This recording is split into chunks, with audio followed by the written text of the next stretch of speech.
Welcome to the second day after the election. I'm Jason DeRusha. This is CBSN Minnesota's Daybreaker. I guess I, like you, was hoping we would wake up and have some answers from the states that are still counting votes, but they're still counting. So that's where we're at as we come on the air live at 7:34 this morning. I can give you this with some definitiveness. The forecast.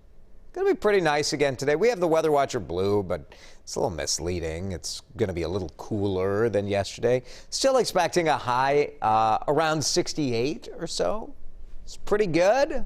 Average, what is this? The average is 48. Is that right? That's the average high? Holy cow.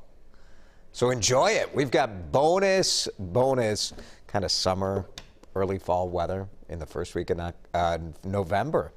What we also have is an undecided presidential race this morning. Joe Biden is closing in on the 270 electoral votes he needs to win the White House. I should explain that these numbers may be different than what you're seeing in other places. Every news agency, every major news agency does their own projections. And so the Associated Press has made different decisions than what CBS News has decided. We have not called Arizona yet and its 11 electoral votes, and by we, I mean them. Obviously, I have nothing to do with any of this stuff. But Joe Biden right now projected to have 253 electoral votes. Donald Trump, 213. If he holds in Arizona and Nevada, that's it. That's 270. We expect today to learn the final results from Georgia and Pennsylvania. Those states still up in the air. North Carolina also still too close to call. So we wanted to know, we haven't done like a prediction here on the Daybreaker yet. This could go any way, right? I mean, Arizona could go Trump, Pennsylvania, Georgia, and then it comes down to North Carolina and Nevada. North Carolina probably goes Trump. Nevada, who knows? So what is your prediction? Who will win the White House? When do you think we'll know?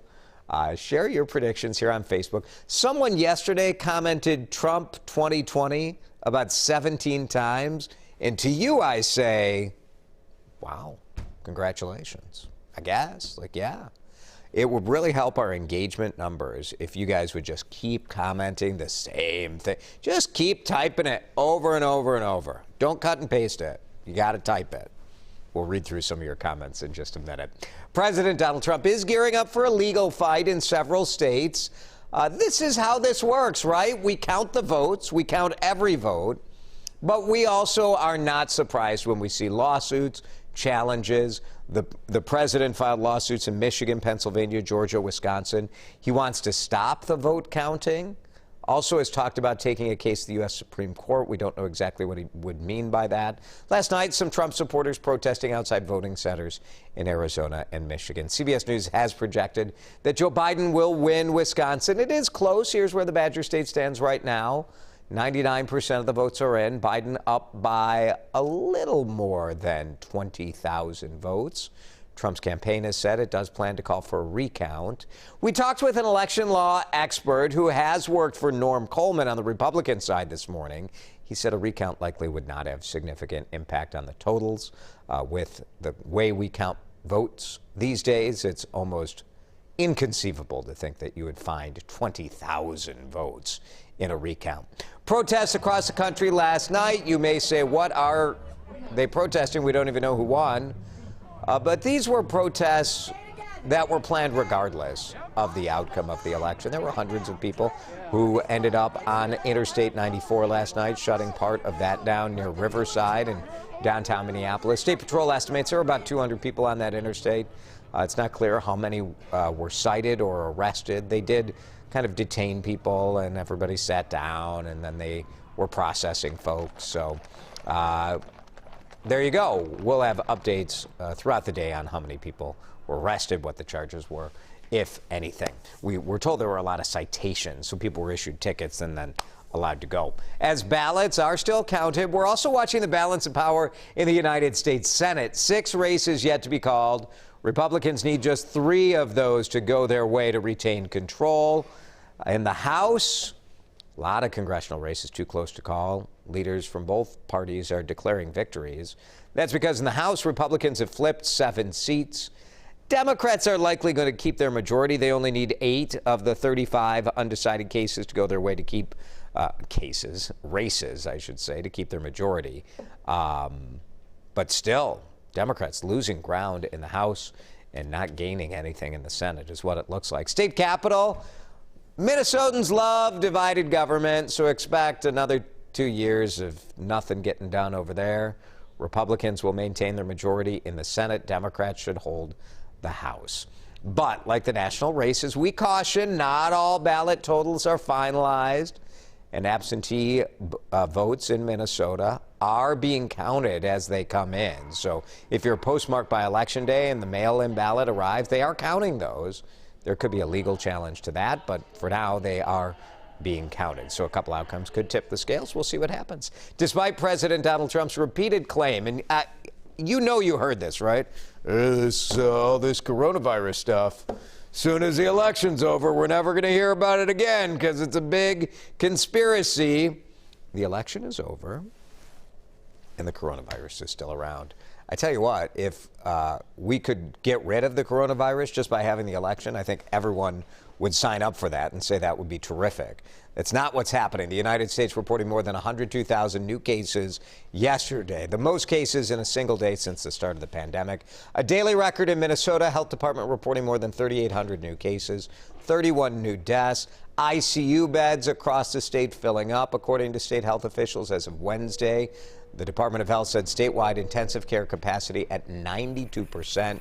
It's even higher in the metro. We spoke with a physician in Alexandria. Says her ICU is full. Normally they'd send patients to St. Cloud, but yesterday morning those ICU beds were full too. We're trying to get them to a higher level of care when we can, but it's tight, and it's a real struggle in the emergency room trying to find beds anywhere in Minnesota. Governor Tim Walz says he's requesting federal support for hospitals and long-term care facilities.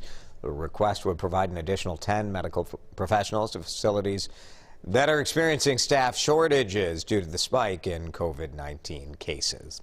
Holiday season, typically one of the biggest travel times of the year, but with the pandemic, flying's a little bit different, isn't it? The group Airlines for America is raising safety standards. On top of planes undergoing deep cleanings, passengers should also expect to be asked some health questions on the way in.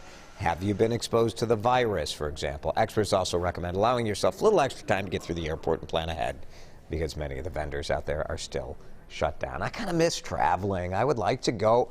You think like, okay, I would like to go somewhere. I would like to take a vacation, but where can you go where like stuff is open and there are things to do? Or I don't know, maybe you just get away and go lay on the beach for a while. Let's get back to our talker today. One of the presidential candidates will have some time to go lay on the beach after January 20th, right? Inauguration Day. We'll have an answer by then, I guess. We're asking you for your prediction. Brittany says, I'm hoping for Trump to win, but I'm scared he may not. I think, Brittany, you speak for a lot of Trump supporters. That is how they're feeling right now. Colleen thinks Trump's going to win, going to pull out. Thank you, pull it out. Thank you, Colleen. Mike Shipka says Biden.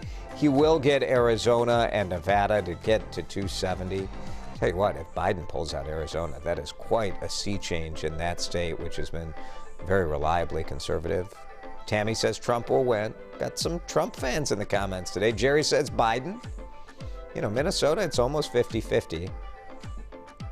Well, I mean, the election, Biden was what, 40? Biden had 53%. He was up by about 7. Nancy says hoping Biden will reach 270. However, you never know what can happen. That's for sure.